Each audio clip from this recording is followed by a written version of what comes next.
Je vous l'annonçais en début de cette édition et il est en plateau avec moi, Maître Paul-Arnaud Bertin Zéhouri. Vous êtes notaire, enseignant-chercheur des universités. Vous êtes également considéré comme flambeau du développement de l'Haute d'Ivoire. Pour nos téléspectateurs, c'est une région de la Côte d'Ivoire située dans le sud-ouest à 200 km d'Abidjan. Vous êtes aussi le président de l'ODAPCI, Observatoire pour le développement, l'amitié et la prospérité Côte d'Ivoire. Le sommet Union européenne-Union africaine s'est tenu à Bruxelles et s'est d'ailleurs terminé ce vendredi. Quel est votre regard sur les grandes résolutions prises par les dirigeants européens et africains? Les dirigeants européens et africains sont réunis à Bruxelles. Ça aurait pu être à Paris. Ils ont décidé de le faire à Bruxelles. C'est tout un symbole déjà.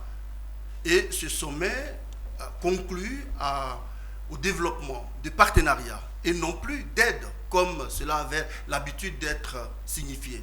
Partenariat suppose qu'il y aura désormais entre les nations européennes et les nations africaines une relation égale, une relation, comme on dit, gagnant-gagnant, une relation qui tienne compte des potentialités de part et d'autre. C'est donc très heureux que cela ait pu avoir lieu.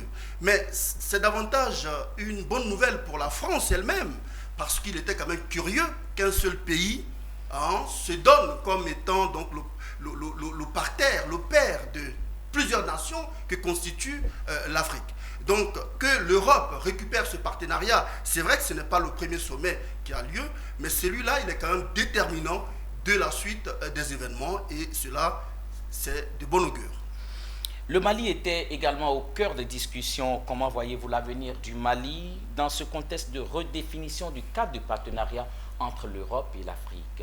Écoutez, disons que le cas malien sera, qu'on le veuille ou non, un petit peu le moteur de ce nouveau sommet qui vient d'avoir lieu, puisque le cas malien a eu lieu aux encablures de ce sommet. N'oublions pas qu'il y a eu un autre cas en Guinée, qu'il y a eu un autre au Burkina Faso, et qu'il y a eu un autre, il a failli en avoir au Niger, qu'il y en a eu préalablement au Tchad.